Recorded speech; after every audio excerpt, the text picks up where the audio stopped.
네, 법률구조공단 사용 설명서. 오늘은 교도소 재소자의 국가를 상대로 한 4,450원 반환 소송 얘기 해보겠습니다. 신세아 기자 나와 있습니다.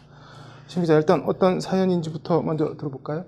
네, 교도소 재소자 출신인 하모 씨 사연입니다. 네. 이 하 씨는 교도소 수감 중에 별도의 민사소송을 진행하고 있었는데요. 네. 근데 해당 민사소송에서 법원이 이제 조정기일을 지정을 하자 이제 법정에 가는 걸 교도소에선 이른바 출정이라고 합니다. 네. 이 출정 비용으로 이제 교도소에서 하 씨 영치금에서 4,450원을 인출해 간 건데요. 네. 쉽게 말해서 이제 법정까지 데려다 주는 비용 4,450원을 이제 하 씨 영치금에서 미리 받은 겁니다. 네. 원래 수감자들을 법원에 이렇게 호송을 하면은 돈을 받는 건가요?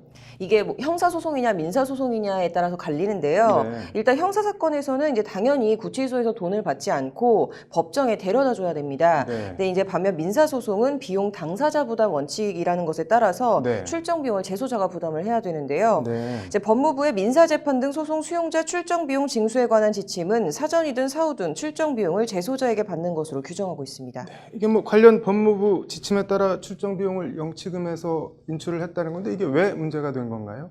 원래 잡혔던 이 조정기일이 변경이 되면서 이제 네. 하 씨가 실제 법정에 가지 않게 됐습니다. 네. 그래서 이 하 씨는 출소 후에 법정에 가지 않았으니 내 영치금에서 인출해 갔던 이 4,450원을 돌려달라 이렇게 요구를 했는데요. 네. 근데 교도소가 이를 거절을 했습니다. 그래서 지난해 국가 그러니까 박상기 당시 법무부 장관을 네. 상대로 이제 소송을 낸 건데요. 네. 해당 사건에 대해서 법원은 변호사 비용을 지원받을 수 있는 소송 구조 결정을 내렸지만 네. 하 씨는 이제 변호인을 구하지 못해서 결국 나홀로 소송에 나섰고 이제 1심에서 패소를 했습니다. 4,450원짜리 소송에 나설 변호사가 없었을 것 같기도 한데 그래서 뭐 이후에는 어떻게 됐나요?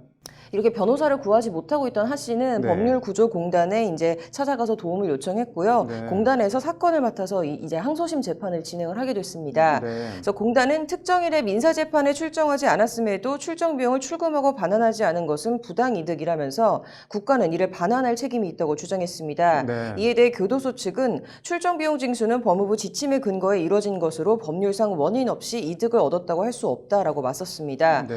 이에 교도소 측은 또 수용 중이나 출소 직후엔 아무 이의 제기가 없다가 이제야 이를 신청하는 것은 권리 남용이라는 주장도 펼쳤습니다. 뭐 그래서 항소심 판결은 어떻게 나왔나요? 2심은 이제 1심의 판결을 전부 뒤집고 하 씨의 손을 들어줬는데요. 네. 법원은 일단 출정 비용 징수가 법무부 지침에 따라 이뤄진 것이라는 교도소 주장에 대해선 네. 내부 보고문이나 지침은 업무 처리를 위한 기준에 불과해 내부적 효력을 가질 뿐 일반 국민을 귀속하는 것은 아니다라고 선을 그었습니다. 네. 그래서 재판부는 이에 출정 비용은 차량 운행비를 보전하기 위한 실비 징수임에도 민사 출정을 하지 않은 이상 영치금에서 출금한 4,450원은 반환해야 한다라고 판결을 했습니다. 이게 뭐 교도소 말대로 지침에 따라 이루어져 왔다면은 그동안 이런 일이 관행적으로 되풀이되어 왔다는 거 아닌가요?